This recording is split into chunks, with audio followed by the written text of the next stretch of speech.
Welcome to Drive Time Exchange. As rubber hits the road, hard talk meets great music. Monday to Thursday, 4 to 6 p.m. on Nett Radio, taking you above and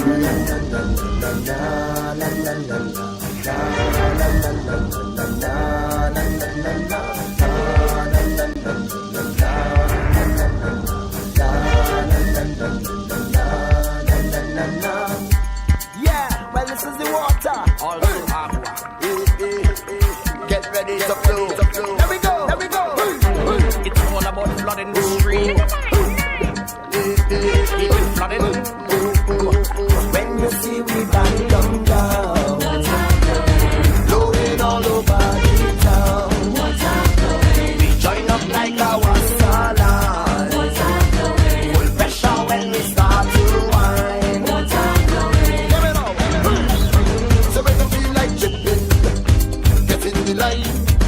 Then you turn off the engine and keep it rewind. Start to move it slow like water. Cause this is a creeper. Hold on your fella and hold on your daughter.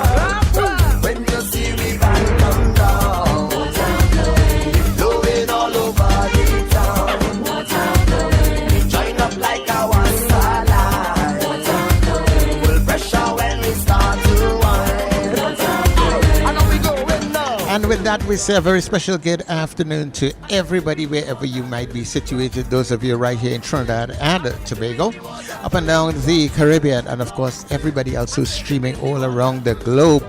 Welcome to New Era TT Radio. I tell you, we are the pride and joy of the Caribbean. And guess what? Yeah, I'm taking you above and beyond. Welcome to the Drive Time Exchange. And this is where you get good talk coming at you. And of course, none other than our host, journalist extraordinaire, Mr. Tony Fraser. Tony, good afternoon to you. Afternoon to you, Charles, and how are things this afternoon? Actually, pretty good. The sun was kind of hot today, but okay. I think that the heat is intensifying these days. I suppose that's an indication of the weather that is coming. We think that the rainy season seems to get warmer, less stifling heat, more stifling heat than usual.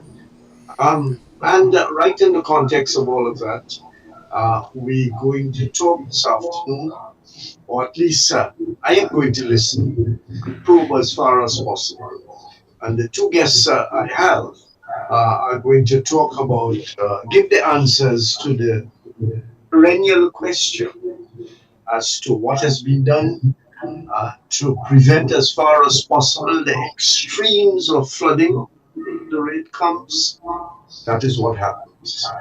And what are the contingency plans which exist to assist people, especially with regard to countering or whatever damage, usually flood damage, one kind or the other, to assist them to stay alive, not literally, but to stay alive in terms of their existence, and to expect the kind of assistance from the state agencies that is always required.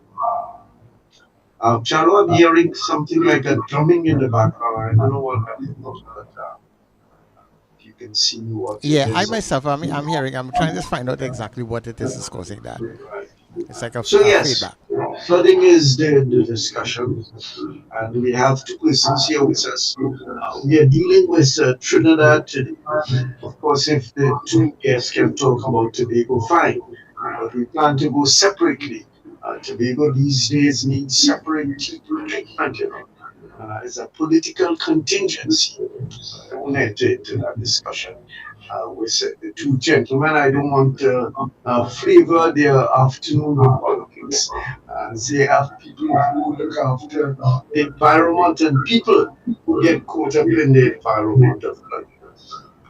We're happy to have with us Lieutenant Commander retired Kirk Jean-Baptiste of the ODPM. And welcome to the program, sir. Good afternoon, Mr. Fraser, and to the listening public. My pleasure to be here. the lieutenant commander straightened me out today with regard to titles, commodore and commander, which poor people like myself can discern the difference between. But he gave me a good understanding of what is involved. And my good friend Jerry David, who we've done this kind of thing with on quite a number of occasions previously. And Jerry is the senior district manager, coordinator of the Ministry of Rural Development and Local Government. Jerry, I hope I got that title correctly. Did I? No, I'm the Senior Disaster Management Coordinator at the Ministry of Rural Development and Local Government. Oh, wow, quite a mouthful there to convert into language. But thank you very much for being with us. So, gentlemen, it's really your show this afternoon, and let me start off with Jerry David. What are the preparations which have been made, and in the different areas? I presume the flood-prone areas. I live in a place that we don't get flooding. Fortunately, we have a big drain in the back of our home, so that takes all the water down the road. But there are lots of people who are not so fortunate. So, Jerry, tell us what has been done, where the areas of concentration in the preparation for when the season is going to explode on us.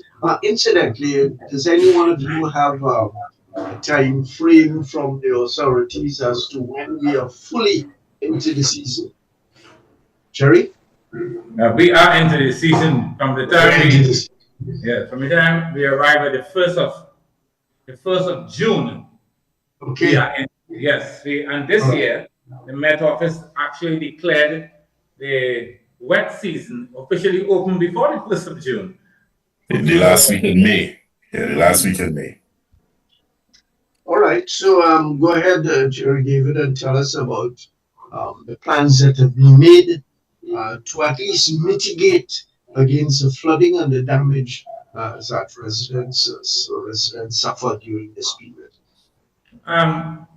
I think that most people who have been following, whether it's the print media, social media, the electronic media, would know that the Minister of Rural Development and Local Government, the Honorable Khadija Amin, about 3 weeks ago, launched a flood mitigation exercise covering primarily 6 areas of Trinidad.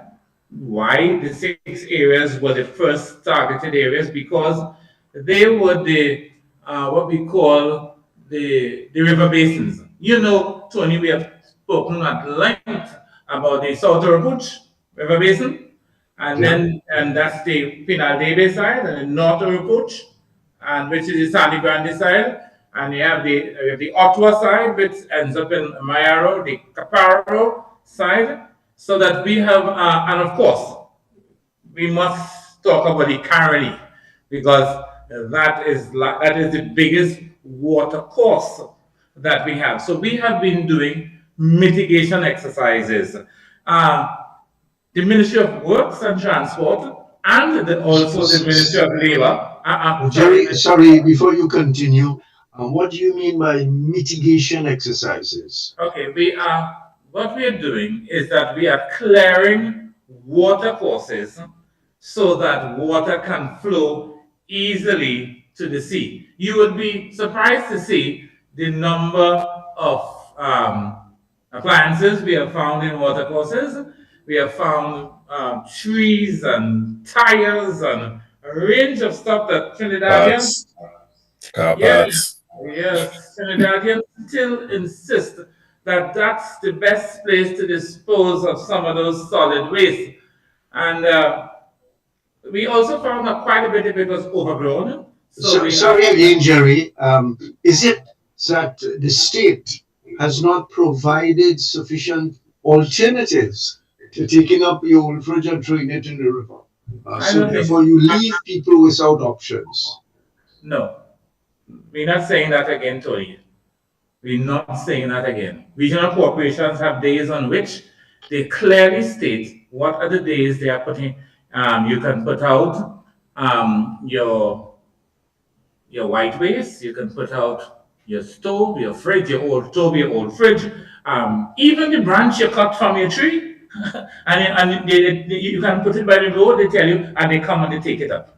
It is just that people who have been given jobs, listen up carefully, I'm saying, Tony, people have been given jobs, private jobs, to pick up waste, solid waste, and take it to the dump.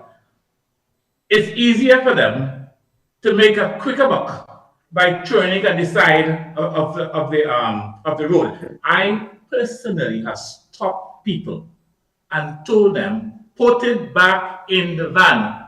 I stopped, waited in my vehicle until they did it. I was much younger and I was more innocent in those days, Tony.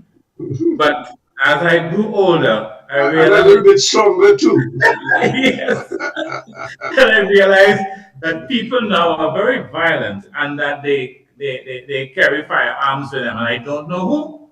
So that I see it all the time, particularly if you're coming over Maraval, like you're going from Maraval into Pity Valley or Maraval into Lower Maraval, the hillside, you will see them park up right there. And without apology, they're dumping everything. I have seen them in the Diego Martin area dump into the Diego Martin river itself. And but I must admit, Tony, that because of the scrap iron dealers, yes, because of them, less of that type of stuff has ended up in the watercourse. Because from the time it shows up on the side of the road, you're sure you're going to get one of them coming. So sometimes you think that some Scrap, industries, scrap yes, iron buying and selling. yes, it has its place, and they have taken a bit of it. But we are clearing um, a lot of work we have done in Pinal Dele, because you know that's outer approach, and Caroni, we're talking about Tunapuna area, we're talking about Sangre Grande, clearing the water course. But you know, as we have discussed for years, Tony, we may clear all the areas, we always have to be concerned with the outflow. We clear, so when the water reaches the point where it has to hit the sea, and of course, if there is the high tide, we have to always be considered the high tide. And remember, where we have built our human developments is critical to what happens. Because we have built in the floodplains. Yes, we have. And we are not talking about private developers only. We're talking about the state has also built houses in the floodplain.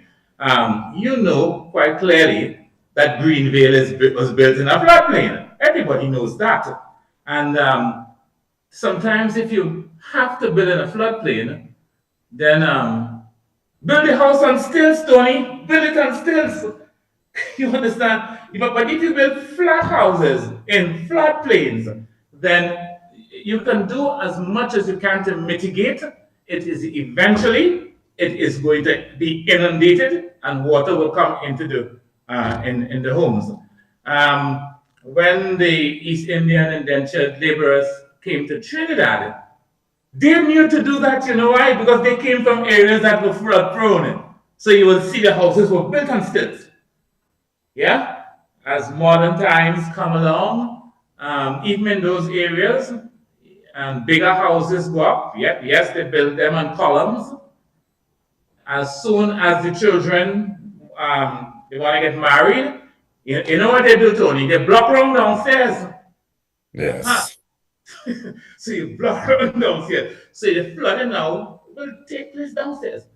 So that the responsibility is not only the state, the responsibility is also the responsibility of the homeowner. Know where you live and know where you have built your home.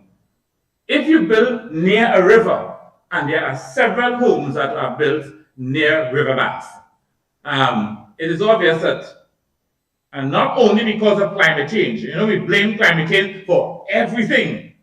Even before there was the sexiness of climate change, we used to get flooded out because we build in the floodplains. And if you build on the hillsides, you are going to get landslides. There is no two ways about that. So we have cut down the trees to put homes. We have created a whole new hazard there because trees designed by the God of nature, the trees were put for a purpose. So when the water falls from the sky, before it hits the earth at a terrific speed, trees soften that landing of the water. And it softens it and it hits the ground easily. And it soaks into the earth.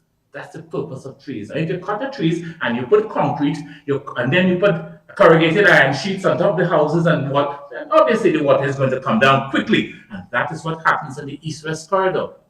Check. Tony, you know this country as much as I do. Drive from Savana to Kurep. Take a drive from Savana to that short drive. And you will see all the houses on the left-hand side of the hill, built on the hillsides. You see it because we have denuded the hillsides, cut the trees down, put up the houses, concretize the earth. So when that water hits the corrugated iron and the water hits the yard, some people have tiled it. That water rushes down to the Eastern Main Road. And expect again, over this hurricane season or wet season, expect again that there will be flooding on the Eastern Main Road. It's where we have built our human settlements.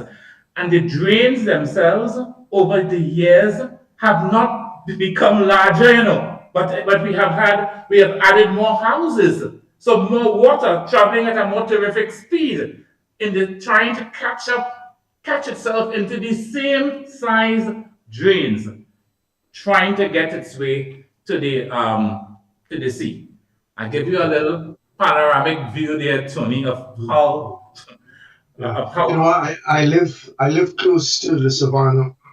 I've lived close to the Savana nearly all my life, and since the paving of that place in front of the grandstand, and I drive by there, I see it all the time. The lakes of water that come off the Savana and then run down into Port of Spain, and then when you reach down on Broadway, you have lakes of waters here. Okay, so that's you're giving us the kind of overall panoramic view. What are the areas that you've concentrated on, you meaning the department has concentrated on over your responsibility? You listed them here as South and North Oropuch, Mayaro, Peparo, Caroni, etc., etc. Let me give you some areas. Kelly in Central, Kelly Village, Caroni, Warren, Carapo, Palmis, Longdenville, Lance Park, Montrose, Arena, Ravine Sab, St. Helena, Lapai Village. In South, Pinal, Barrapo, Woodland, Papari, Guaracara, Taruba, Marabella, Gulf City, Sepero, Gasparilla, Guapo, Capdeville, Siparia, Erin, Palo Seco, Claxton Bay, and too much to mention.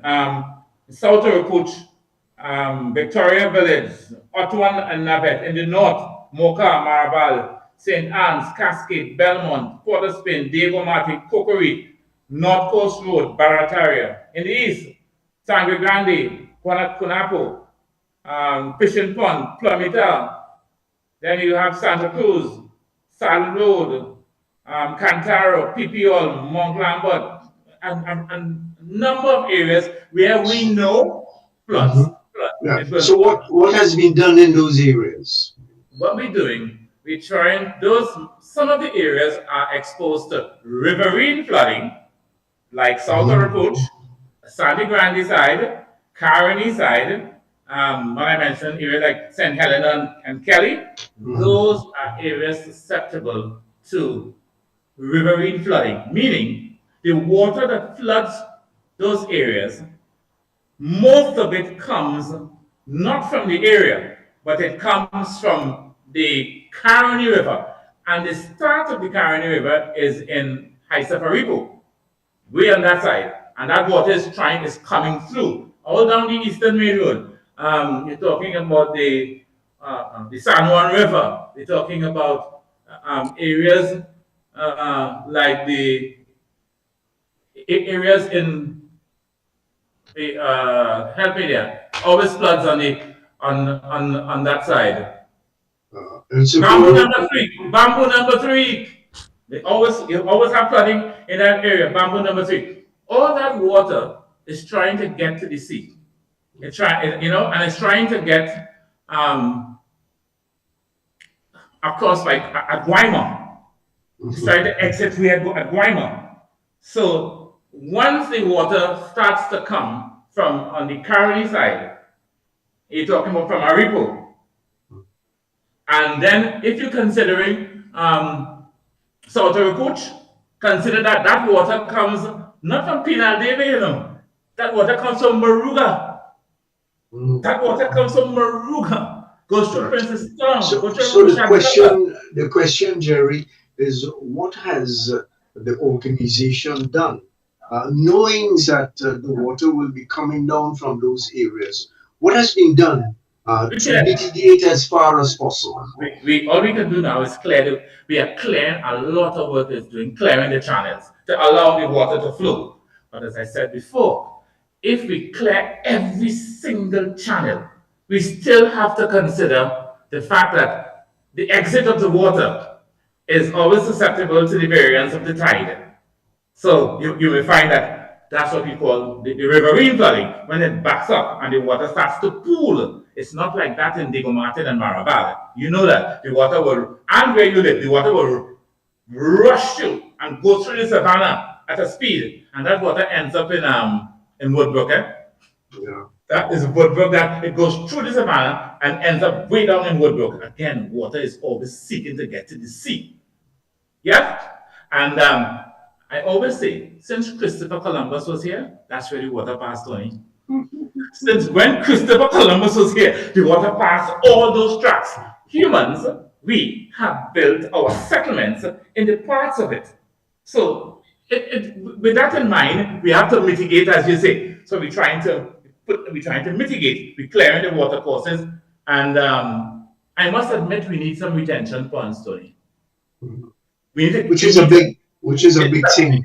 A big topic. Yeah. When I pass around the savannah, as I say, I live in the area, and so I pass there frequently. I always think about this gush of water, if it can be captured in different ponds in the savannah for use at a later point in time. I remember talking to a Wasa engineer. He gave me a long story which I didn't understand. No, that's Tony, that's a good story. That's a very good story. That area there, for centuries, water has been settling, and that's a big aquifer.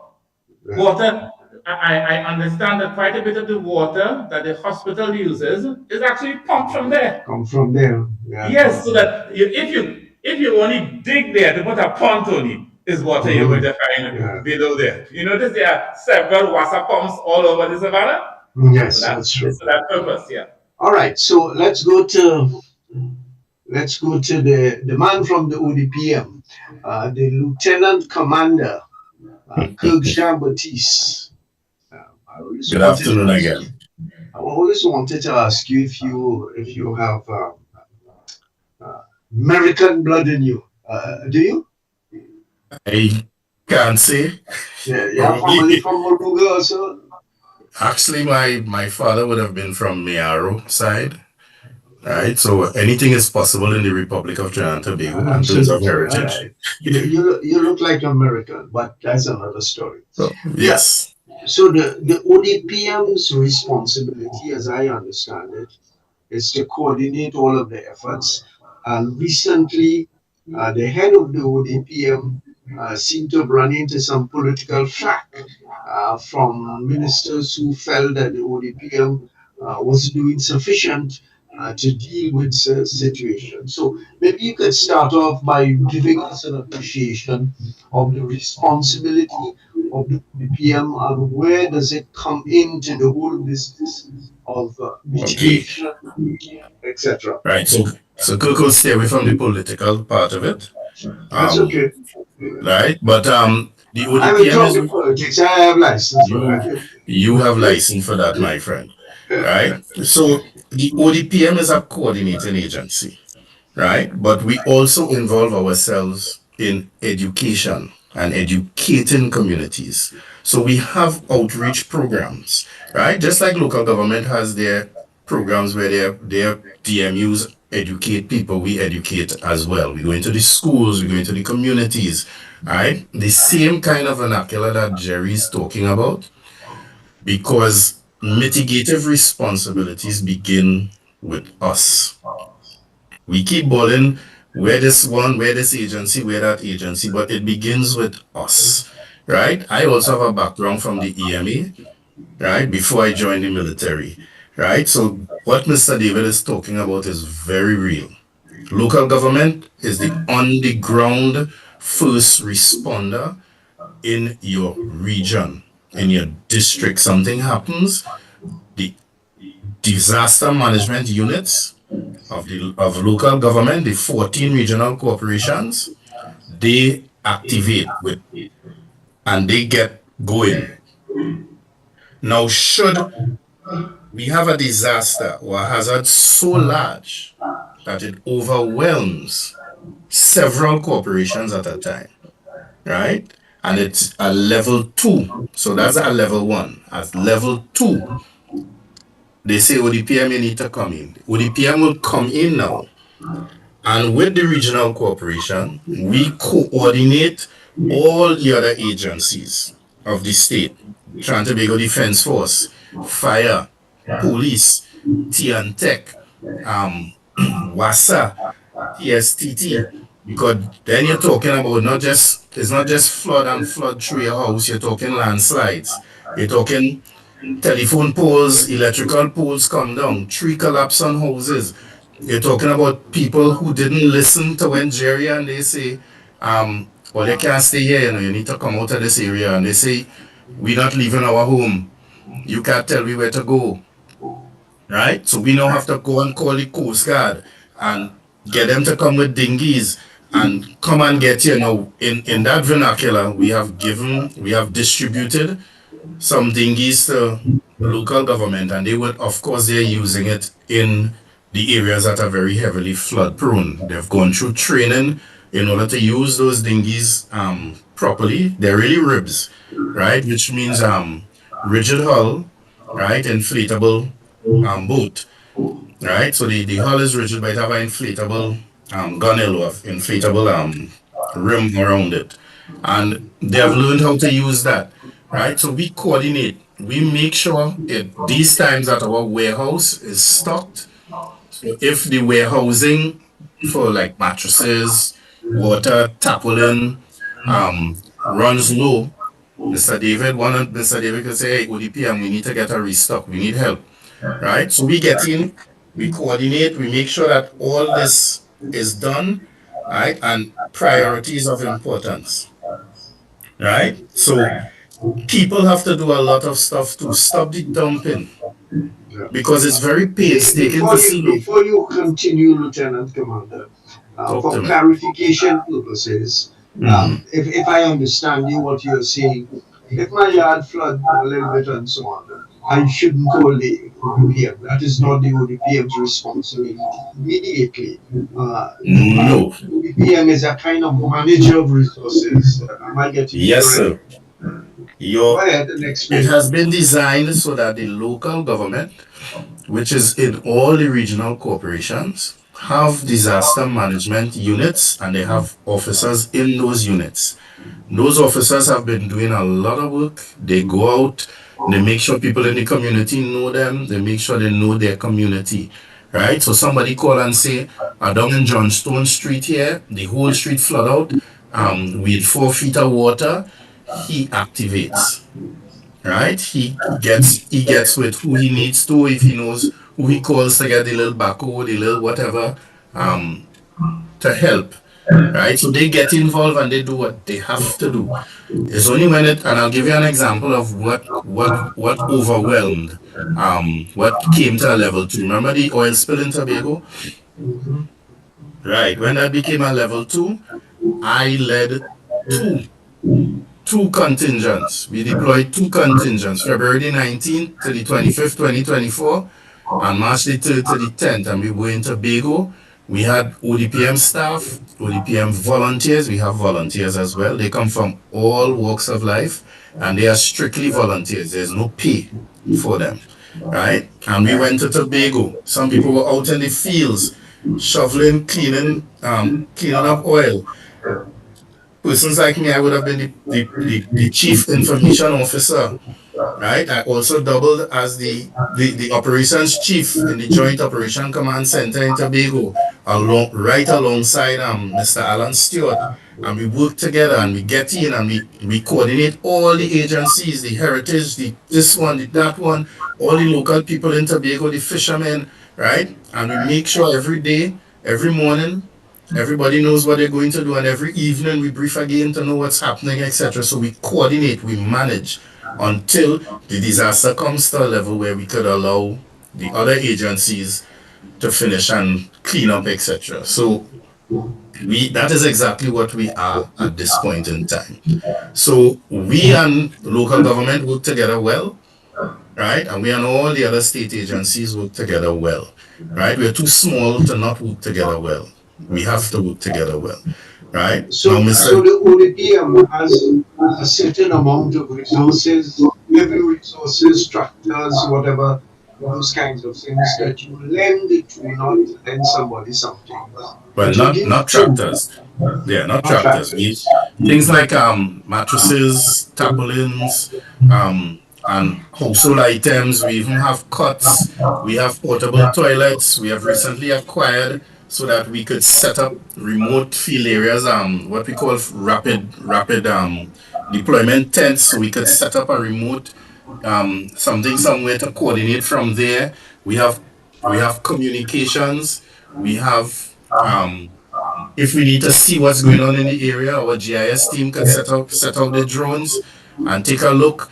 That's sometimes how we see that people are on top of a car, on top of the roof of their house, and we could get back and let defense force know, etc. So tractors would come from local government, defense force, Ministry of Works, right? Those are the people. So that's why we coordinate. We don't need to have all those things. There are already agencies within the system that has those things.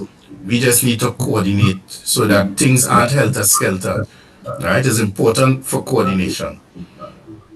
So it's wrong for citizens and officials to perceive of the ODPM as the first line of defense going out to help people who have been marooned or their houses have been flooded, etc., etc. That's not responsible. Your first line of defense is the disaster management unit in your regional cooperation. They are the one. They have been doing lots of training as well. They trained. They've been doing their first aid training. They've been doing all sorts of. Jerry will tell you all the other trainings that they've been doing, right? But they are trained, right? If something happens in one district and Jerry needs a little help, he calls the other district. If it overwhelms or if it gets overwhelming, we are called and we help with the coordination. Right? But Jerry could give you the details of the kind of training that they've had. They've done a lot of work. Tony, let me step in here for a bit. We are first responders in the communities, but you know who are the very first responders? You may have seen that I wrote an article. It was published in the Newsday sometime last week on the Trinidad Fire Service, a very important arm of disaster response. Extremely. And recovery. In that article, I was saying that I'm a fierce supporter for the Trinidad Fire Service. And I am one of those persons who believe that whatever equipment the fire service wants, the fire service needs, the powers that be must bend backwards and give it to them. So they have it. You know, Tony, if you are in the United States and there's an accident on the road, you know the fire service turning up quickly. And you know, if a tree falls across the road in America, it's the fire service that turns up. You know, when everybody else is hunkering down and waiting for the impact of a hurricane, you know, firemen are still out there rescuing people who didn't listen when they were told, please evacuate. Firemen are critical. I have no person in my family who is a fireman.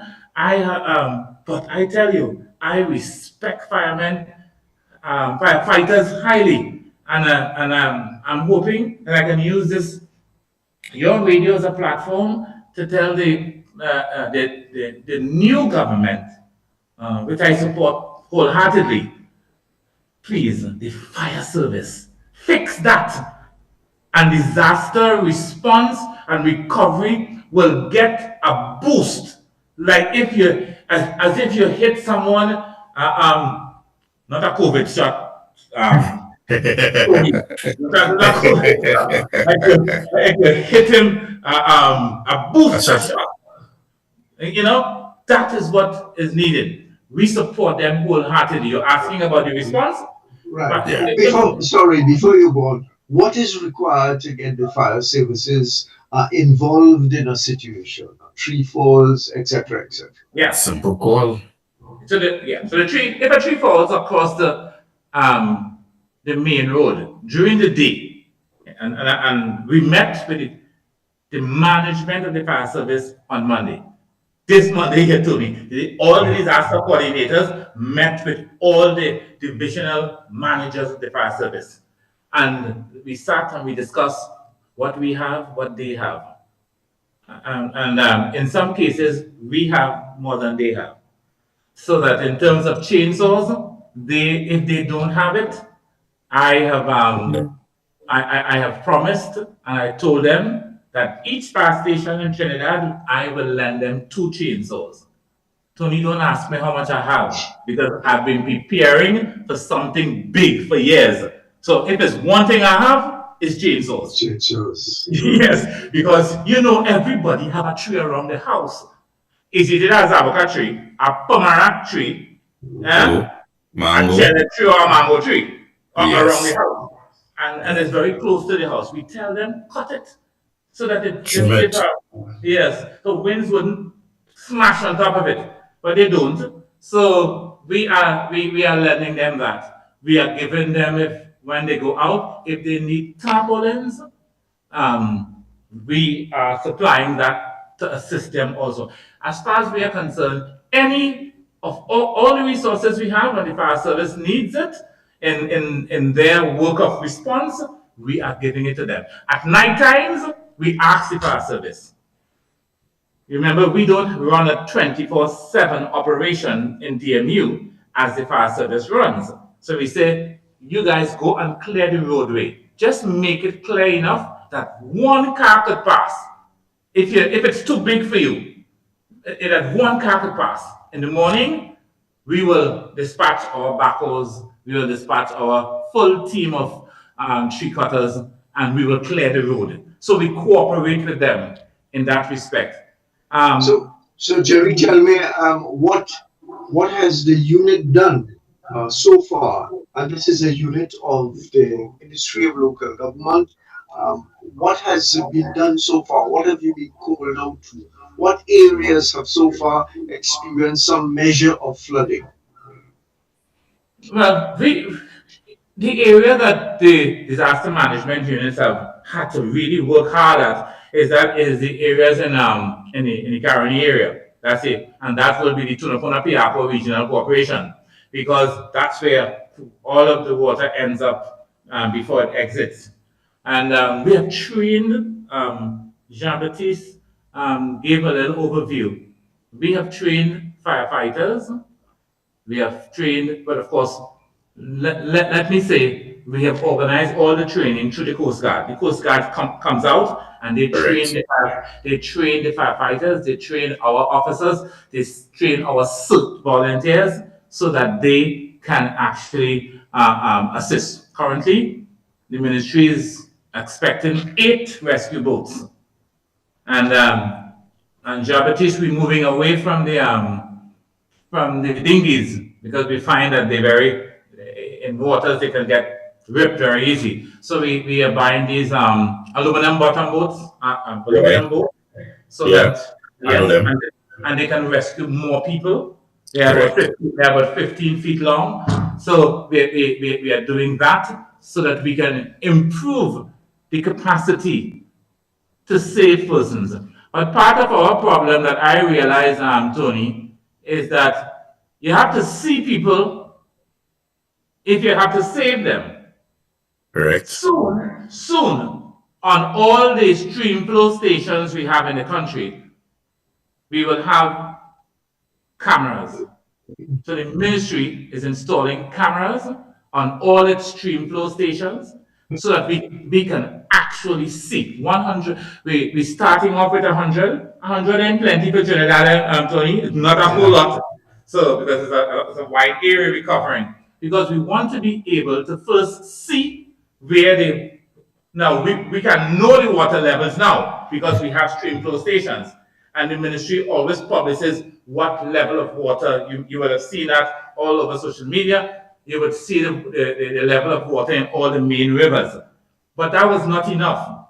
And that's what I experienced in Bamboo 2 years ago. We couldn't see, we didn't know. Now we will be able to actually see and deploy the boats quickly. So while I was procuring, Tony, I'm talking about the boats. So I'm writing also for a canter, a truck. So they asked, why you want a truck? To move So the boats. I said, Tony, I told them I need the truck because I can't tote the boats on my head. To move the boats. Yes, to move the boats. So if you look at what I'm saying, there's a sequencer. This ministry set up the stream flow stations, the first set. The ODPM came in and got the second set done. And there's a third set being done this year. Then we are going to put cameras on the stream flow stations so we can see. Then we have bought the rescue boats so that we can go and rescue the persons. Then we had to buy the truck so we can transport the boats to rescue the people. And do I take it, Jerry David, that the ministry has not had too many and too difficult challenges so far in the rainy season? No, well, there are always challenges, and because of where people live, and people understanding where they live. A lot of people fail And to my question realize. is that have you been called out, meaning the department? Have you been called out to any for rescue missions so far No, in the? no, no, no, no. We haven't had that type of inundation of floodwaters. As I said, remember I spoke to you about the riverine type flooding, where Yeah. sometimes water takes 3 days. So Yes, I'm sorry. you'll be in Pinal and there's sun. And I would call the coordinator for Pinal. And then at first I'll call the one from Princess Town. And they say, the water coming, Jerry, 3 days time. 3 days the water coming down. So and it comes very slow. So that, and it's not really Pinal Davis rainfall. It's all that water coming from up there. And it's slowly moving down there. Same thing with the Caroni. Sometimes it takes, if you go to in areas, The water comes out of the hills, eh? yes, it's coming and it's going down very slow. It's because it's meeting many obstacles. It's meeting homes as obstacles. It's meeting drains that have not been cleaned and they will spill over. And don't ever tell people, Tony, that sandbags are the panacea for all their flooding woes. Whenever you see 2 feet, it goes above 2 feet of water, then forget about that sandbag wall. Look for a safer location. Right. And the water is not leaving the community. It may not enter your house, but it's not leaving the community, it is staying in the community. So those people again who like to fill up the everybody else level, but you just know you don't want to get flooded out, so you bring out a whole set of dirt. You know what they do, and they make it higher, and everybody is lower than you are. If that area is a natural area vulnerable to flooding, you may get in your house, but you ain't getting out. You understand? Because the water is still in the community. All right, Yeah. so we are talking with two individuals here who have the responsibility, in part, not completely. Maybe the ODPM ultimately has the responsibility, but we are talking with Lieutenant Commander Kirk Jean-Baptiste of the ODPM, and he's talking about the ultimate responsibility of coordinating and organizing resources to deal with the situation. And Jerry David, who has the more on hands responsibility from the Ministry of Rural Development and Local Government to deal with the situations outside there. What has become clear so far is that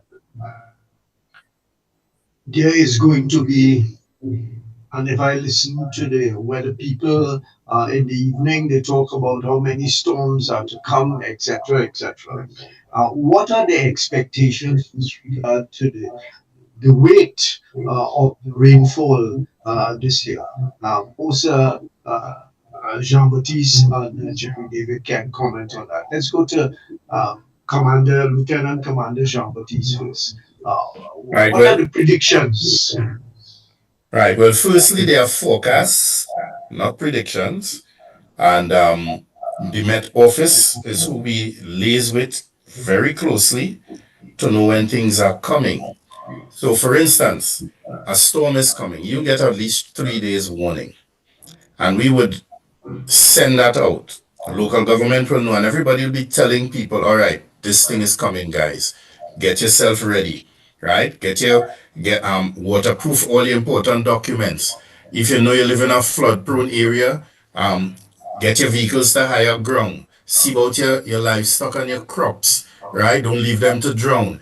Move things higher up, right? As Jerry indicated earlier, move things higher up. Get yourselves ready. So there's a continued education hype, right? Social media, television, etc., etc. Let me ask you, Tony. Do Trinis listen? Do they actually do it? Right? The last time we got a 11 o'clock, the Prime Minister at the time said, folks, it's coming. Go home, get ready. I could tell you, Tony, from Chagaramas to San Fernando, every bar had people in it.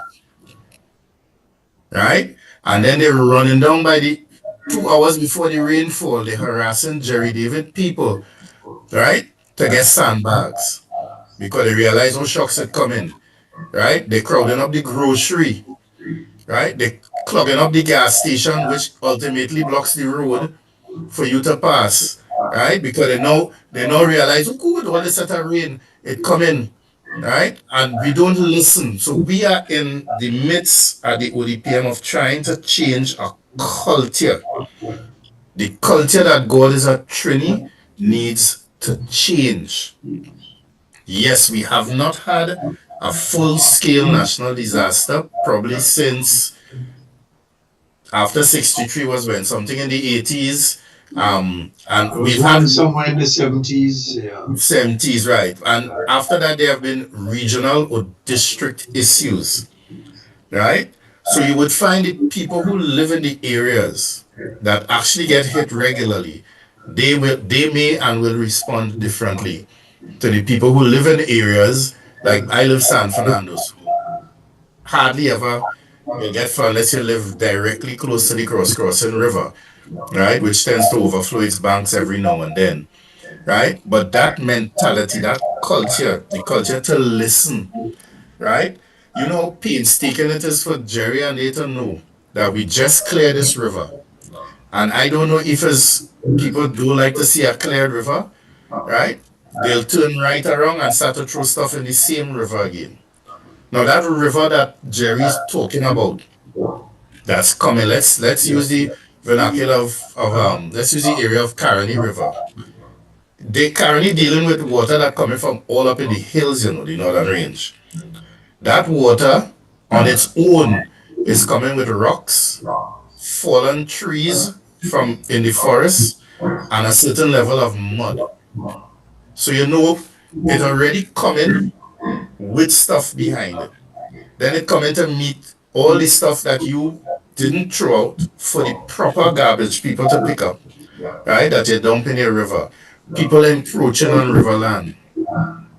People pushing back to get more land space. Not so, Jerry. People pushing back to get more land space for the house on areas where river, you see water will always follow its natural path. No matter what you do, no matter what you build, where you build it, how you build it. Right? The next thing we need to learn as trainees is if there's high tide at sea, that river not going anywhere until that tide drops. Right? And that is 4 to 5 hours.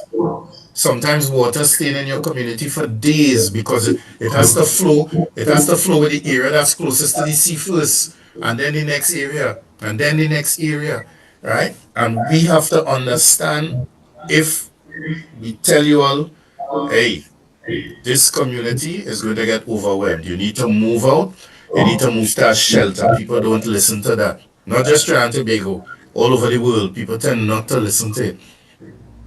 Right? And we now have to take other people who probably have to help elsewhere to now come and find you on top of the roof of your house or on top of your car to now bring you out. So we have to put people at risk to get to you because you didn't listen in the first place. It takes away from all the other rescue efforts.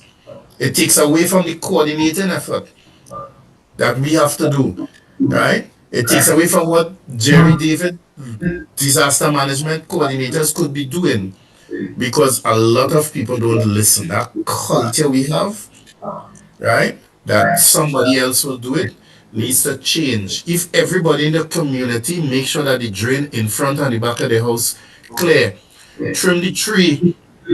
You know it's a big tree that there since you small, you're in your 50s now. How old that tree is, trim the tree. There's only so much wind it could take.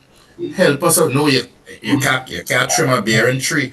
A tree that bearing fruit, you can't trim that. You're crazy. What? You have to trim the tree. We haven't reached to the height of the hurricane season yet. And you see, after August, between August and December, is when it does get real crazy. Is when the rain has come worse, right? So yeah, we may be fortunate that we don't get direct hit with storms, and they end up passing between Tobago and Grenada. But you see those feeder bands? They come with real rain, real wind, right? And if we didn't put things in place, TNTEC and TSTT and the local government can't cut all the trees in everybody's yard throughout Trinidad. We cannot. They cannot, right? We have chainsaws there back up Fifth Jerry, and they need chainsaws too, but we didn't have all that chainsaws. This is why during the dry season, we come in and we telling you, get ready, sort out yourself, clean up here. You have to help. This disaster preparedness begins with me. It begins with me, right? We also have to remember that. And I agree with Jerry, fire service, excellent, right? And I agree with him, and I applaud the fire service. They come out, right? While the fire service is there, the Coast Guard men, wind blowing, Coast Guard heading out to sea because people on the pleasure boat didn't listen. People down the islands didn't listen, right? And we have to put men at risk. We have lost sailors doing that at sea, right? Doing that. Right, because people not listening. We need to understand that when we tell you all something is going to happen, it is be prepared. If it doesn't happen, praises be to God. Right? But what you're going to do if it happens? What you're going to do if you don't waterproof up your stuff? What you're going to do if you don't get ready? What you're going to do? What's going to happen? You ever see water move a pickup truck? like it was a toy on the road. Have you ever witnessed that, Tony? And people inside it bawling for mercy, right? Well, people like Jerry and I would have witnessed stuff like that. It's not an easy thing to look at because you cannot do anything until Um, it comes to arrest. so let me join. Yes, Jerry. Let me Join. let me join in. Our problem is this: you cannot come back from a place you have never been. Ah, Tony, I, right. know I read you on the Guardian all the time, and I like how you think, but I'm going to give you one. You cannot come back from a place you have never been to before. And that is our problem. That is the problem we have with disaster in Trinidad. Because when the disaster arrives, the time for preparedness has passed. Yes, Okay, go on, go on. in your community, the first person you will see would not be the police, the fire service, it would not be any of the professional first responders. The first person you will see during a disaster is your neighbors. Correct. It's your neighbors. So it means that the ministry's flagship program, we call Community Emergency Response Team, that's why we have placed such a big emphasis on it. Even our shelter managers are from the community. We are retraining about 400 of them this weekend, Saturday, at Park. at Skinner Park for South. We are doing like Shogunas in the Shogunas Borough Corporation for Central, Arima Community Center for the East, and Diego Martin Central Community Center in the North. So we are actually we have a refresher course. This was because the Minister of Rural Development and Local Government, the first day she came to the ministry, after seeing the PS, the first person he asked for is for me. You know why? Because um, she is one of those persons who is emotionally invested in disasters. You know why? She has faced it in St. Augustine for years. And I remember And she's years been ago, part of the local government ministry, for years, and she knows it. regional corporations, I should say. And I am very happy that she's my minister because she understands without having to explain too much. She knows what is happening. And she had asked that this training be done. And she had asked me to outfit every community center, well, every building that is designated a shelter. I need to say that to Trinidad. We have no purpose-built shelters in Trinidad, right? I told the parliament that 2 years ago, and they were asking at the Joint Select Committee of Parliament. I said, we have no purpose-built shelters. What we have is community centers that we designate as shelters. Many of them have been built in the floodplain itself. So we cannot use them as shelters for hydrometeorological events. We can use them if there is an earthquake and that building is standing up and it's solid, then we can put people in there as a shelter for people who are Please. victims of an earthquake. So we are going to outfit all the community centers. Next year, I want to put shutters, hurricane shutters on all the main community centers. You know, we take people from their homes, Tony, and we put them in shelters. And you know, there are no shutters. No community center has a shutter. None. So I have put in my draft estimates for next year at least 5 shelters to start to install hurricane shutters. Because if you're taking people from their house, you're putting them in a next house that is vulnerable, then you're not doing too well. So those are some of the things that we are doing. We are building capacity in the communities to respond for themselves. And you'll be surprised how many trained young men and young women who come out when there is something major to respond to. Jerry, Many, let me ask you if you are satisfied with the pre rainy season work that has been done to clear the drains, prepare people with the kind of information that is required, alert all of the agencies that are responsible for mitigation and safety thereafter. Are you satisfied that that work has been done? Before the elections of what was it, April 28th, right? April Yeah. 28th. Before that, not a lot of work was done in terms of mitigation. I know the Ministry of Works has a program every year that they execute, but with the advent of this new government, there has been a really, really concentrated effort and understanding that flooding impacts people and we need to do as much as we can. I didn't say that the Ministry of Works is also on the ground dealing with the major water courses. Now, remember, the Ministry of Rural Development and Local Government, the 14 corporations, we take responsibility for the minor water courses, those that flow into the major rivers. So that and many a times those those water courses or drains do a samba between houses. It's dancing between a house behind another house to get to the sea. So we try to clean all those box drains and all those minor water courses so that we can make it mitigate in some way.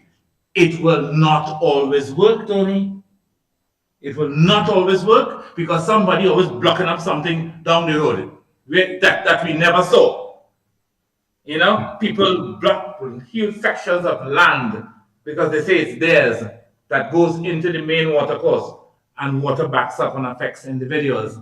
Um, What so, about work on the Caroni? As you explained, it comes from high up in the mountains and eventually gets to the Caroni. And of course, we know that there are many flat uh, communities in the Caroni area. Has the work been done to yeah, prevent as far as possible? it's continuing, eh? The work is continuing as we speak. The ministry's equipment is the first time in many years, well, the first time ever that the Ministry of Rural Development disaster unit has two backhoes, excavator, trucks, and of course I was fully responsible for that and to assist the corporations. The Ministry of Agriculture also assists in a mighty way in clearing water courses. You know, we talk a lot about clearing water courses, and I like to talk about personal responsibility for whom that homeowners must also have. It's your home. That will be a single largest investment for most people in their lifetimes, their home. So you have to decide to protect it. Disaster management is aimed at, or risk reduction is aimed at protecting all the gains we have made from the 60s, from since the 60s, Tony, all the infrastructure gains we have made, put all this concrete on the ground. You're talking about bridges and roads and hospitals and schools and police stations and fire stations. We have to protect that as an asset. Because if the hurricane comes and sweeps everything away, could you imagine us starting off again with everything on the ground with our current financial situation in the country? So we have to start protecting what we have. You know, I have been to a few countries in the region after hurricanes and earthquakes. I remember going to one in Montserrat, I think that was about 83 or 84. Yes, yes, And I thought when we drove into the island, I thought it would be 100 years before this country could even restart. yeah, No, it hasn't restarted because most of the island has been blocked off yes, yes, from both the hurricane and I think it was Hugo, it was called Hurricane Hugo, and the earthquake that, not the earthquake, the volcano, yeah, which came after that. We haven't had that kind of thing, so that maybe somebody mentioned it earlier. Maybe it is because we still believe that God is a Trinity and we will escape all of these things. So we have not had the urgency to do it. But I want to come to a question for both of you. It is clear that some of the development, the housing developments, have gone on in the wrong places, and therefore it is going to happen whether we like it or not. Um, have governments, plural, over a period of time, understood that and been able to move developments away from those flood-prone areas? That's a big, big question. That's a political. That Start that. question requires that question requires a lot of political considerations because houses are built in areas where there is available land, and and sometimes developers are there for profits. You understand? Developers are there for profits, and that's a big, big problem. The state, in putting houses on lands, is thinking about um, The need to satisfy. the need to satisfy all those persons who are asking for homes. Yeah. And of course, there's a political considerations when these people are actually in the homes that I do not wish to speak about at this time. But the point, Tony, we have to start zoning a little better, yeah. And there are many, many, many reports that have been written that tells us that we ought not to build stuff there, and yet ministers have veto powers in overriding the technocrats. No, that's Logic something. sometimes, yeah. Yes, yes, they have. I remember John Humphrey has had a very creative mind in all of these things, and he once talked about building some huge ponds in central Trinidad where the water would go into and become available at some point in time. I don't know if that was a good idea or not. Nobody seemed to have taken it on seriously. But is that an option of to catch the water rather than have it around? I mean, you're not going to catch 100% of the water, but you will catch some of it. But is that, Jerry, a viable option? Um, Again, I'm not a hydrologist, so I can't to speak on that. However, the idea of retention ponds have international agreement. You know that because the idea is you slowing down the water before it enters the communities, and so you're slowing it down, you're capturing it, and then you release it slowly after the danger has passed. So holding water, folks we have been talking about that for years. Tony, we're good talkers. I've been going to conferences for 15 years. And Big plans. Big plans. yes, I've listened to all the plans, but yet there's not the will and the commitment to give the money that was required for it. And that is part of the thing. We need to, because we were talking about retention funds in South Approach area, we've been talking about it in Grandy area, all over. But nobody has built one as yet. Nobody has built one of significance, and one that would. And you see, it's not just a pond with water. There are so many possibilities when you do something like that for leisure. Yeah, there's so many for all kinds of. I see it And for utility usage. yes, So, Mr. and Fraser, irrigation and all of that. Yeah. so it clearly is something that you need to pull in somebody from Could, town and could country Jan, planning. Yeah, Yeah. could yeah. Jan Matisse, Yes. Mr. Fraser died a long time ago. Okay, all right, Tony. Yes, Tony. I was trying to be nice. Yeah. But town and country planning, these people, planning and development and public utility, those are some of the people who may have to pull it. They may have a plan. I don't know. Um, what we deal with is not that until probably it's done. But the good questions to ask is that when you build retention ponds, remember it's not just water going to collect in those ponds, right? So there's the silt and mud and rocks and trees that come down as well. So you need to be able to deal with all those other mitigating factors when the pond is, let's say you put several ponds, right? Somebody has to clean it. Somebody has to sort it out, like Jerry say, you let all the water slowly after and clean up, etc., etc. So it has to be a working, not just a plan. It has to be a working plan that can be brought into practicality and reality. It may probably create more employment. I don't know, right? It probably could, right? But we have been at the ODPM educating people. Matter of fact, May is the National Disaster Prevention and Preparedness Month, right? So it comes just before the rainy season, and we have been doing our part in terms of educating, in terms of letting people know. And it's a multi-sectoral committee. So it's not just an ODPM thing, right? There are ministries, there are agencies, etc. involved.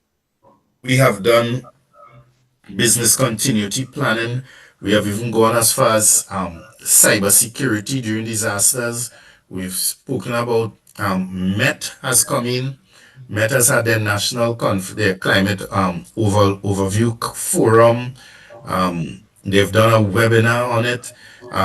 We even for the first time pulled in the funeral directors agency, and we were talking about death during disasters, mass death. It's something we don't talk about in the Republic of Trinidad and Tobago because we don't like to talk about death, right? And there's so many things that we still need to do, especially when it comes to that, right? How are we going to manage it? How are we going to handle it? So that one, in terms of death and disasters and a mass fatality management plan, is now in the works, right? We've had the first meeting, and we're going to have other meetings going forward. So that's something to look forward to. That's something I could ask me about next year, right? But there's work that needs to be done, and in supporting what Jerry also has said a few minutes ago, and I said it earlier, disaster preparedness begins with me. And if you wait for 2 hours before the storm hit, then you're not prepared, you're not ready, right? That is the time you're supposed to be evacuating, abandoning, get into the shelter, get into higher ground, right? Not now looking to get food in the grocery and gas in your car, right? I often wonder, Jerry, why people run and fill up the car with gas. Because if a hydrological disaster like that comes through, where you going? Where you driving going? You better off Trees without your across the car. roadway. Where you going? Right? I don't know how we think, right? But getting ready is months of preparation. We talk to people about having a grab and go bag, right? Not just a grab and go bag for you, a grab and go bag for everybody, and it must be practical, right? Because people think a grab and go bag is to try and pack the house into a bag, and this is nothing like that. It's essentials, right? And a grab and go bag must be practical. So if you pack a grab and go bag for your 10-year-old, the 10-year-old must be able to carry it. You can't carry if you have a 5-member family, you alone, Tony, can't carry 5 bags. If you pack a bag for granny must be able to carry it.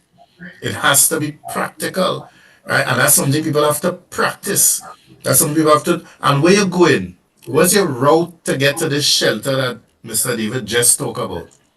How you plan? Everybody in the family knows this. Everybody's aware of it. Everybody knows what to do. What are we going to do? You in work in Port of Spain, your child going to school in San Fernando, your wife working at Rima, right? And granny going by she cousin in Maruga. What's the plan? What do we do? They tell it, you get the announcement, this thing is coming, it's 11 o'clock, we're suspending work, everybody go home. Does your family know what to do? Do they know where to go, how to go, when to go? Right? Where you all meeting up? Be going to home, you know you're living in a flood prone area. What you're doing? These are the things that we must know, we must practice if we want to be prepared. Right? It helps build resilience if you're prepared. Because if a disaster has to happen, it has to happen, and it will happen. We cannot stop it. But we must be prepared. What are we going to do? Right? As Jerry says, suppose a hurricane come through and flatten like in 1963, that flattened Tobago and most of Trinidad. 18 people dead. Agricultural crops gone through. Right? We ready to start over? We ready? You ready? You ready to build over? What are we doing? These are the things we need to do as individuals that will strengthen our community and eventually strengthen our nation. So Jerry, with regard to what is happening now, what is the disposition, or let me put it in historical terms, what has been the disposition over a number of years, a number of decades, as far as you're aware, with regard to central government and planning, the hard planning? I'm not talking about putting on a boots on the day after the election of the flood and making believe.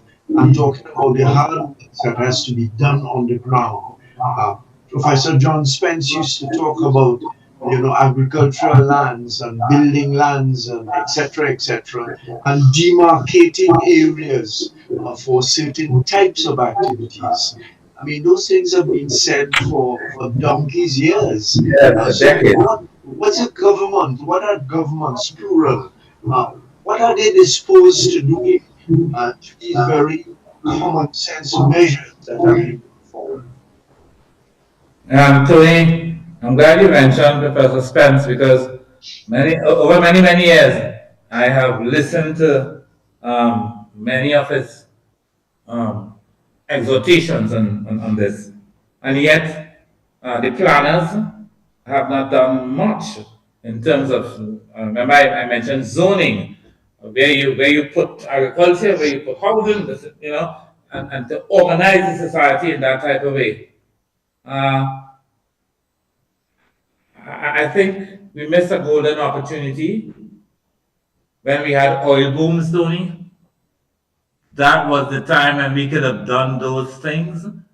I am a pragmatist. I'm saying that if I look at it now, it will take quite a bit for the state to reorganize every human settlement.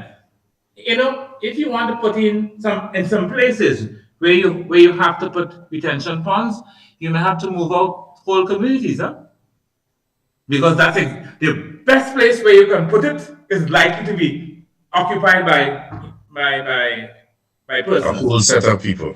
Yes, it may be there, and to move them, Tony, that is difficult. Well, we That's a know. political issue. I Yes, live in sir. here. I live in here since my grandfather built a little house. How Yes, you chipping this coming to tell me now? and how much am I worth? After all these years living here.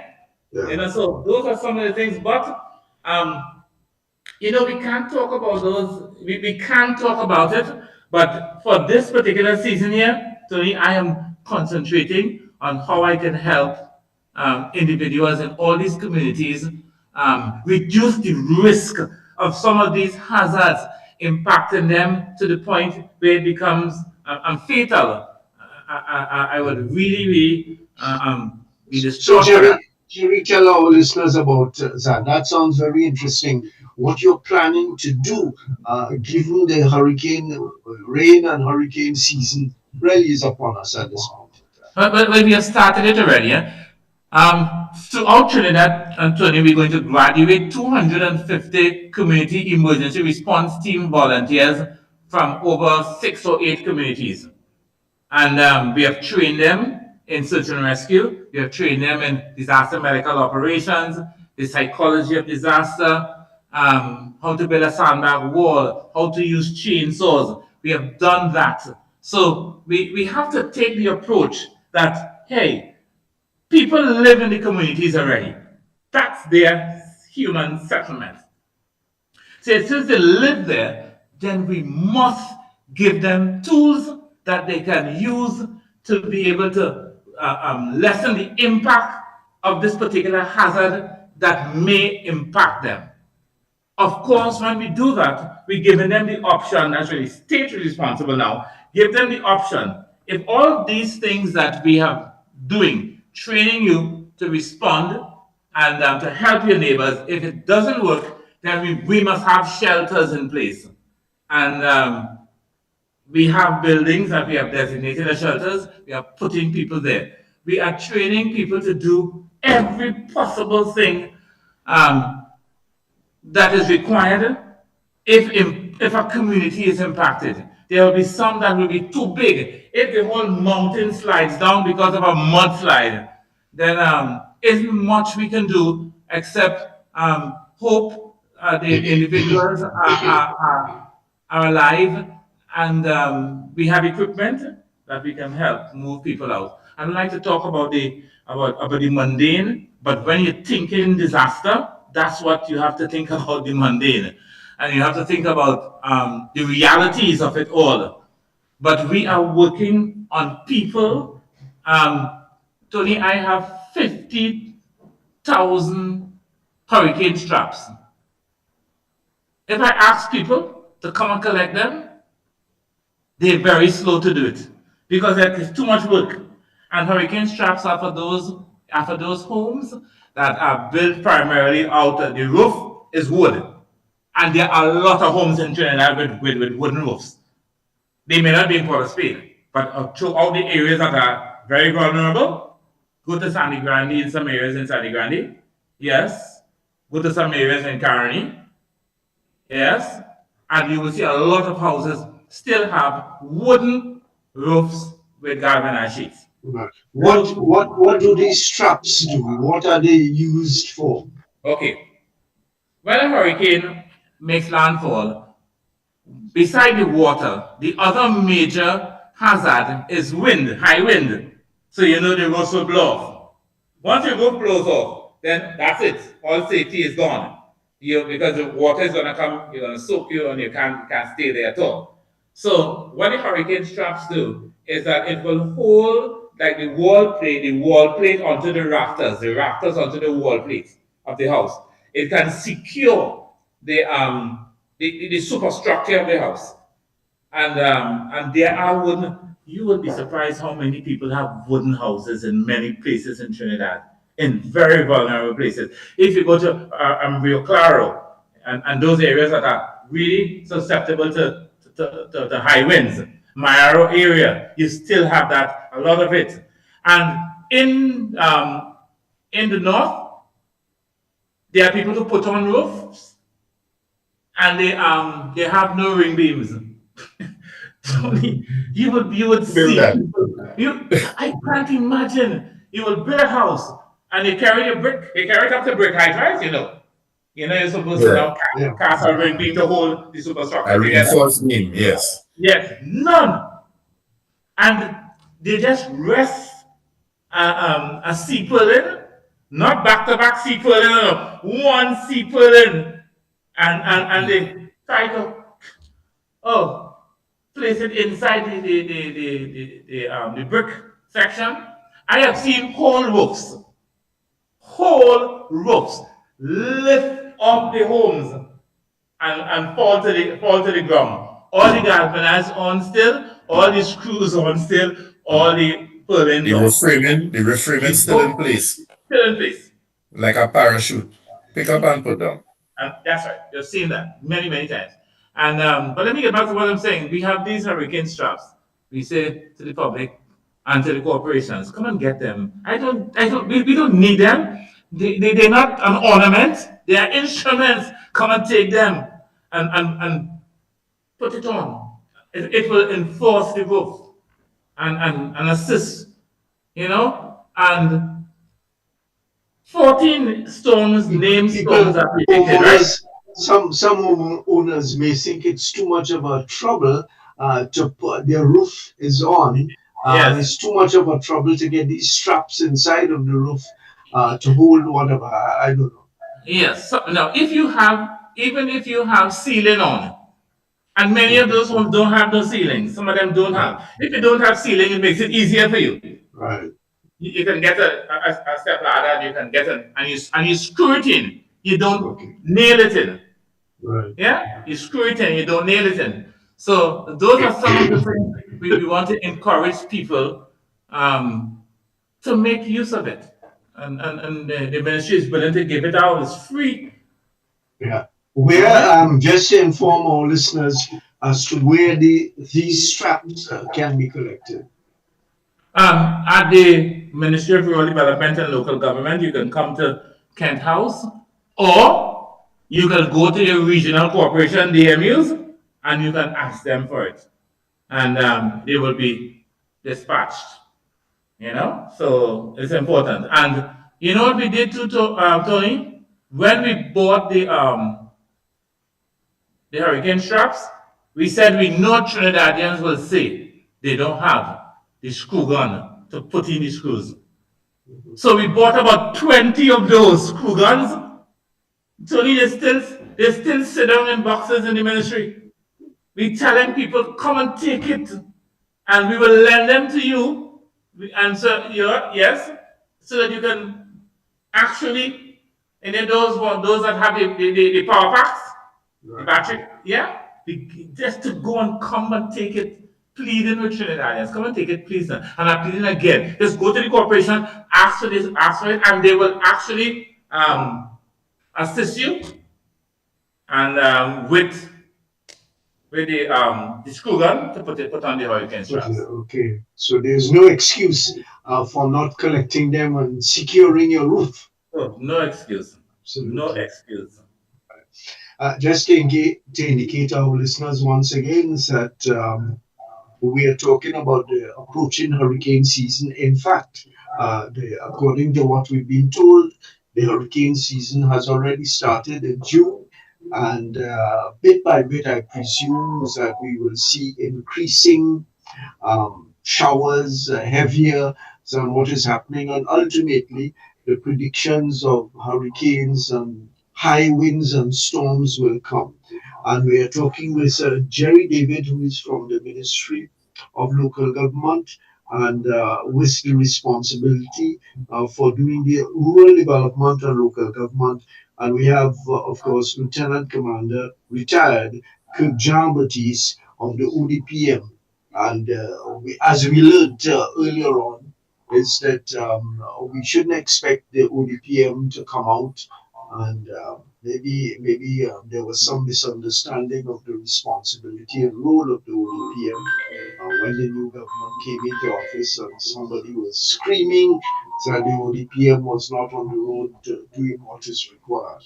And we heard from Kirk Jean Baptiste the responsibility of that agency as a coordinating agency to bring assistance to all of the difficulties faced at the local government level.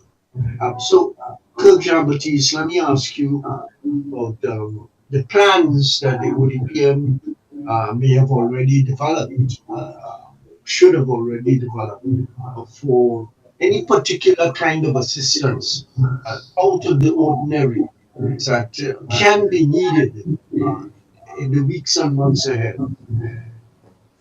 Right. So besides our educational drive, etc., we have done other practical things. For instance, one thing for flooding is our early warning systems that we have been placing at rivers that will give an alarm that the river level has reached a point that it's going to break the banks.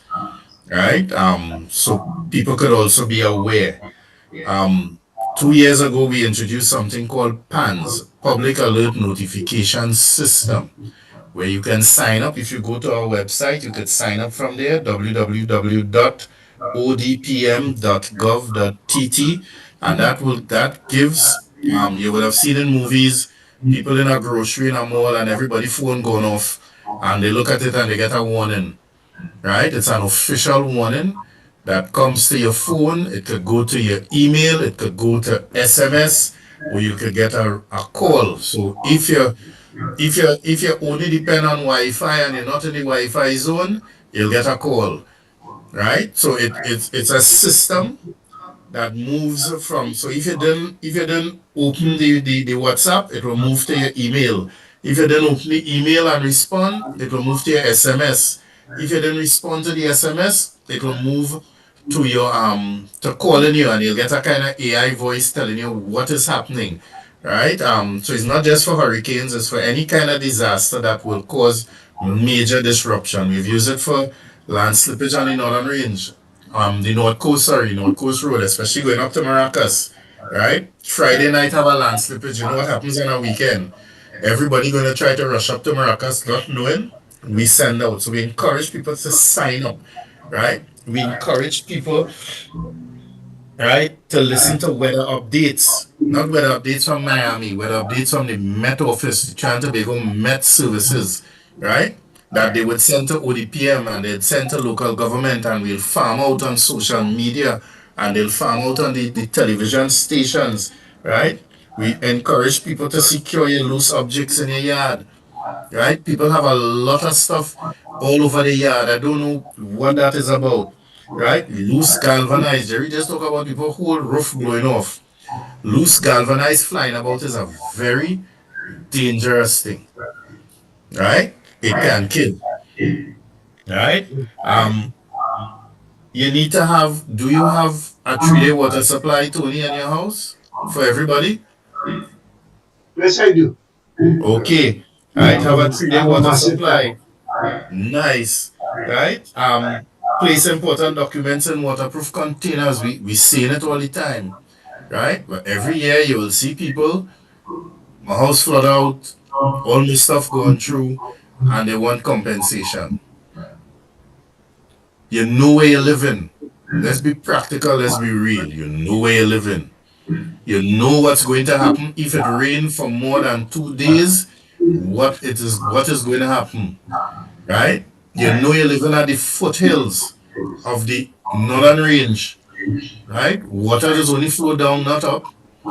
What's going to happen with us living on these plainlands here?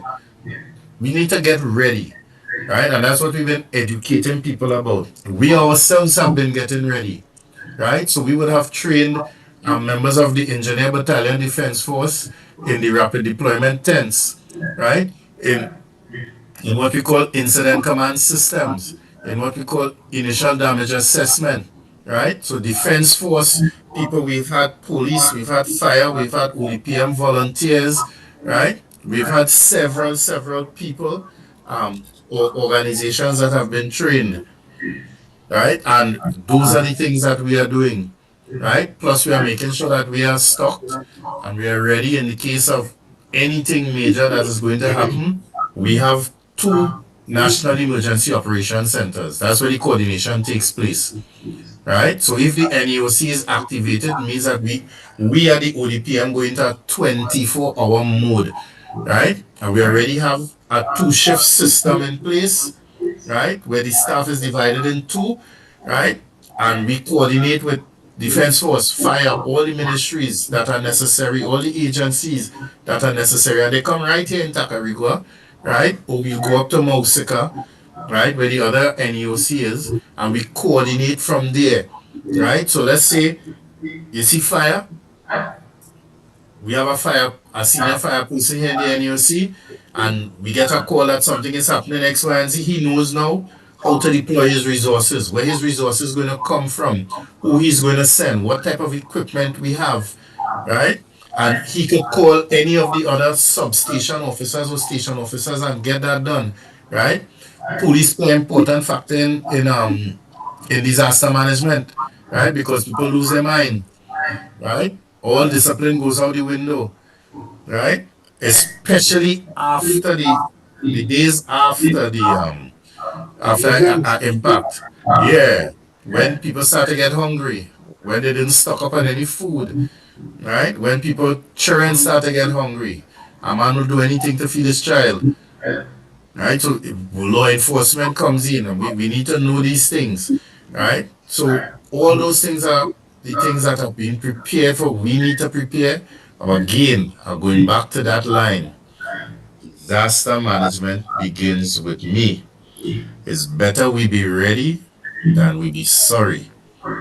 Disaster management, everybody needs to know that disaster management begins with me and action to be taken is now.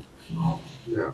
I want to insert into the discussion something which has a political dimension to it, but I'm not going to attempt to involve you two fellas in the political element of it. But just to point out for our listeners, perhaps, that Port of Spain as a city, a drizzle falls, and we're in deep trouble. All of Independence Square, etc., is flooded. People can't get to the bus terminus to go home, etc.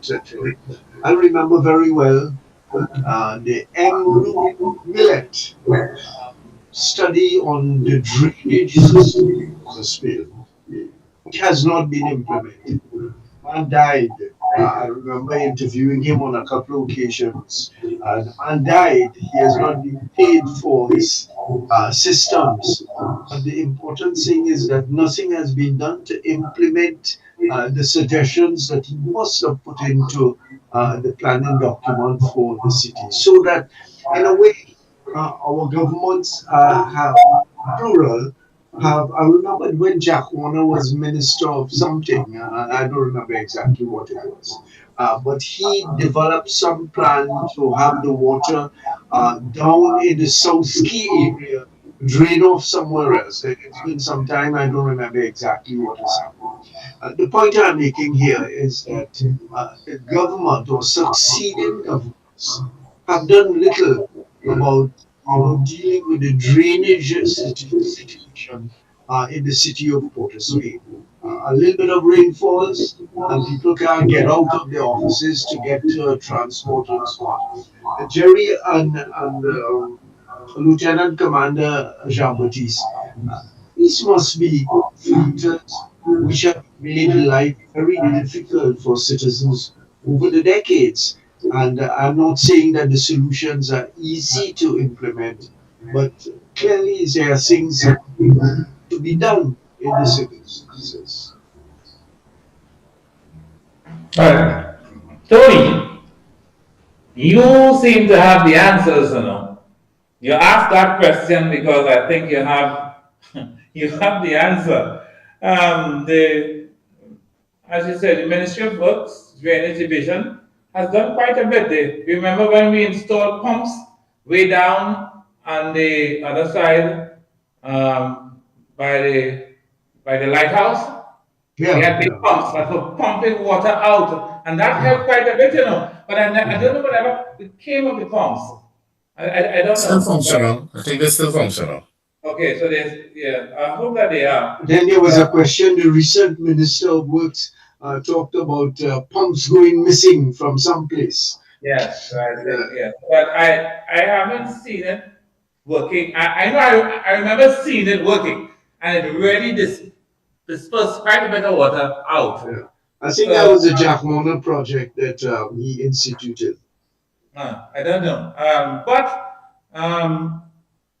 people must first understand when they go under those when the Police City Corporation workers go under there, you could see the amount of Cyratex and plastic bottles under that place going. You wonder what people Yes. I cannot throw a wrapper on the street. I push it in my pocket and wait till I reach home. You understand? My car, if I drink something in it, my car is always two, three bottles all over. I can't understand how people could just take it and just throw it on the ground. Maybe I thought people say, well, there are no bins. No, we had a program, remember, when we had the bins among Port Spain, where you could put in bottles and you can put in plastics and that type of People thing. mash them up, Jerry. People That's destroy the correct. bins. That's what I'm saying, Jean-Baptiste. I know that. Yeah. So it's I a was in the whole EMA when that project was done. People mash up yes, all the bins. see, And it wasn't once they did it, eh? It was a few, at least 3 times they put down these bins and people mash up the bins. Not vagrants, eh? People. mash up the bins. Port of Spain has underground drainage, and there's a collection. They put a thing that collects and only allows water to pass right under the roundabout with Cipriani statue. Weekly, you see Jerry know about it because it's the Port of Spain Corporation that goes and clears it. And they use a dump truck to pick up the styrotex and the boxes and the bottles that are collected from there weekly. There's another element of this plastic disaster. Right. We did a program 2 days ago on Tuesday about Right. this year, the UN Day of disaster, I think it's called, about the human destruction of plastics.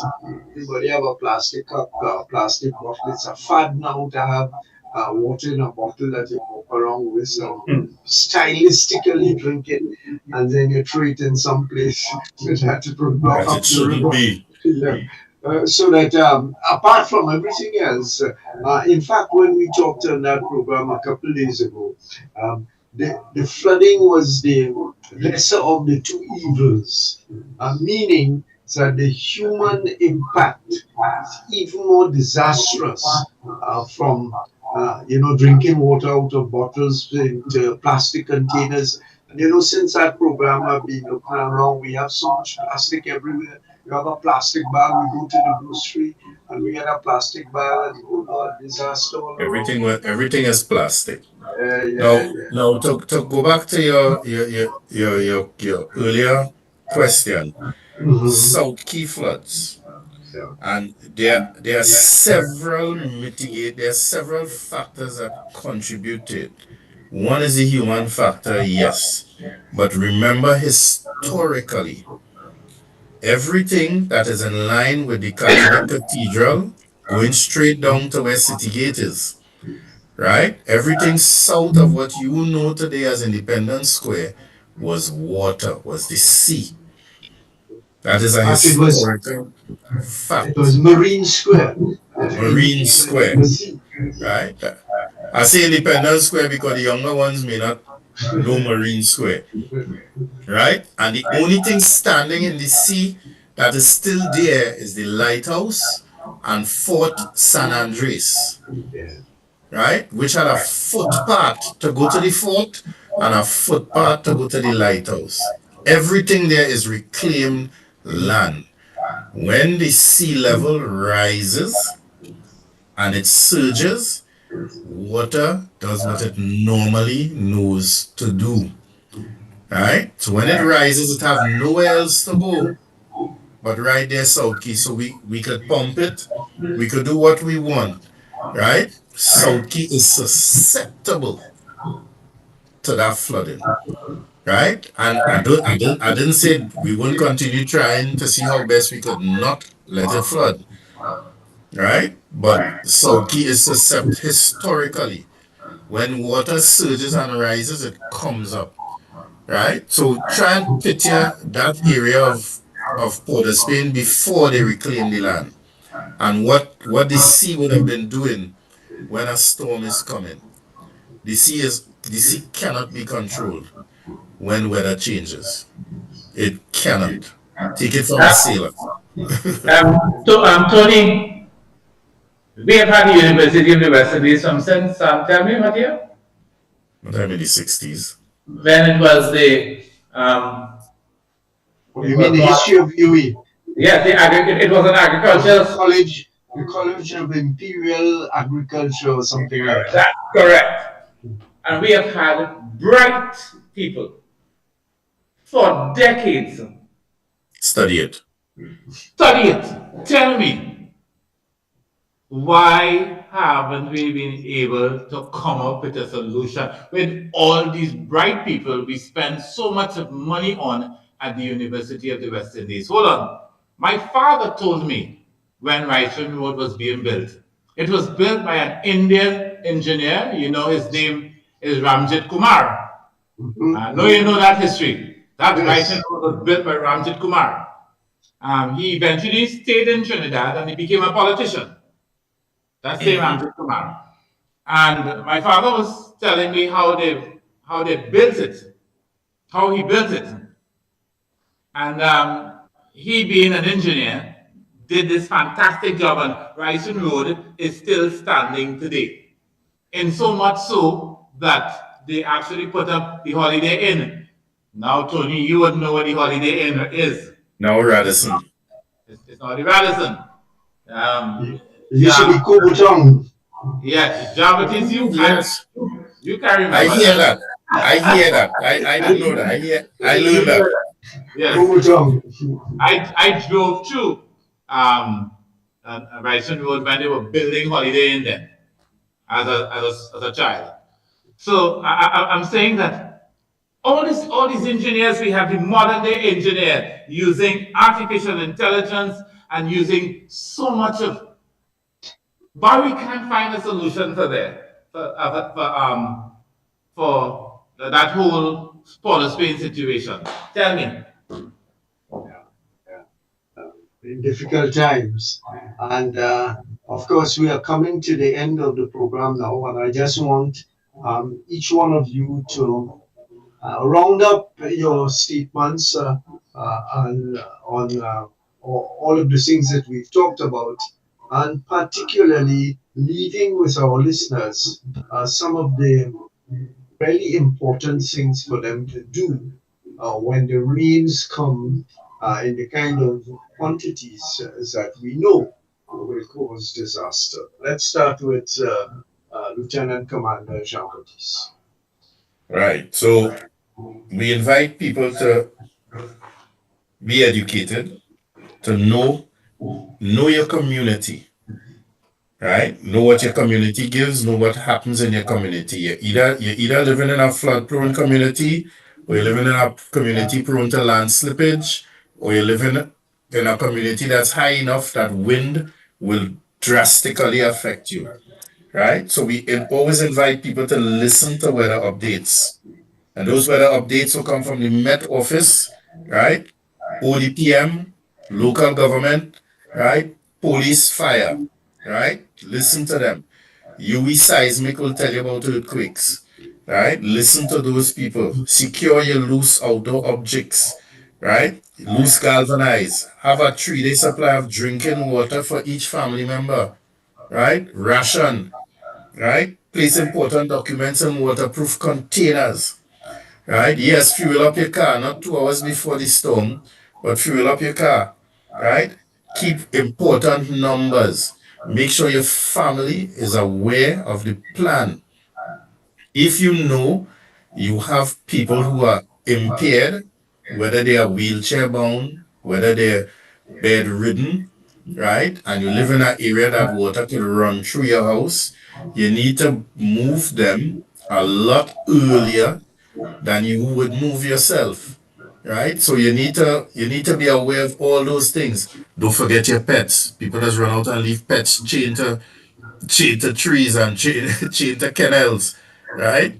Right? Don't forget your pets. If you're a farmer and you have livestock, see about your livestock, right? It's better you put the livestock on higher ground that you'll have livestock after, right? So we encourage people to also sign up for PANS, right? Go to our website, www.odpm.gov.tt, and sign up, right? So that you can get alerts early and on time. Thank you. All right, Tony, I'm going to be brief, Tony, because I think there are four things I want to emphasize. First one is know and reduce your risk. The risk is your risk. It does not belong to the government. The risk is your risk. Make an emergency plan. Critical. Correct. With the family, make an emergency plan. If you all get separated, have a plan as to where you all will meet. Critical. Prepare emergency resources. That grab bag, you must have the batteries, you must have the radio, that a battery operated radio. You must be able to have in that bag high energy foods. You know, have a torchlight still. If not a torchlight, have a headlight, something that you can see where you're going. Yes? So prepare emergency resources. And most important, act and assist others. Sometimes, at all times, when we are impacted by some type of hazard, assist your neighbors. Act and assist others. Important. Okay? Thanks for inviting me, Tony. And I hope that what I've said would have been beneficial to the national community. The Disaster Management Unit at the Ministry, 14 regional corporations, DMUs, we have their hotline numbers that you can call, and we are always ready to act. Our Minister, the Honorable Khadija Amin, is one of those persons who, as I said before, who is emotionally invested in disaster preparedness, disaster planning, disaster response. So we know we will have full support from this government when it comes to disaster risk reduction. Thank you, Tony. And thank you, gentlemen, Lieutenant Commander retired Kirk Jean-Baptiste of the ODPM and Jerry David of the Ministry of Rural Development and Local Government. And I'm sure, gentlemen, that in the heat of the season or in the cool of the season when the water is everywhere, we will call on you again to talk about all of the things that have to be done. So thank you very much. Thank you for having me. Chalo, over to you, and I know we're going to repeat the program at some point in time, so tell our listeners about that. Thank you very much, Tony. And yes, this program will be repeated tomorrow morning at just at around 8:20 a.m. on New Era ttradio.com. If you can't remember all of that, just on your browser, just put in New Era TT Radio, and you will find one of our platforms where you'll be able to listen. Okay, so thank you so much, Tony. Thank you very much, gentlemen, for being on the show, and we look forward to more great interviews, Tony. Thank you very much. All right, and just to tell our listeners that we don't have a program tomorrow, but we have one on Monday, Tuesday, Wednesday, Thursday are all days for doing this drive time program. All right. Over to you, Chalo. Thank you very much, Tony. Coming down at the relief is low, but there's a flood on the main road. There's a flood on the main road. Flood on the main road. A donkey cart coming down at the relief is low, but there's a flood on the main road. Tonight we going theater.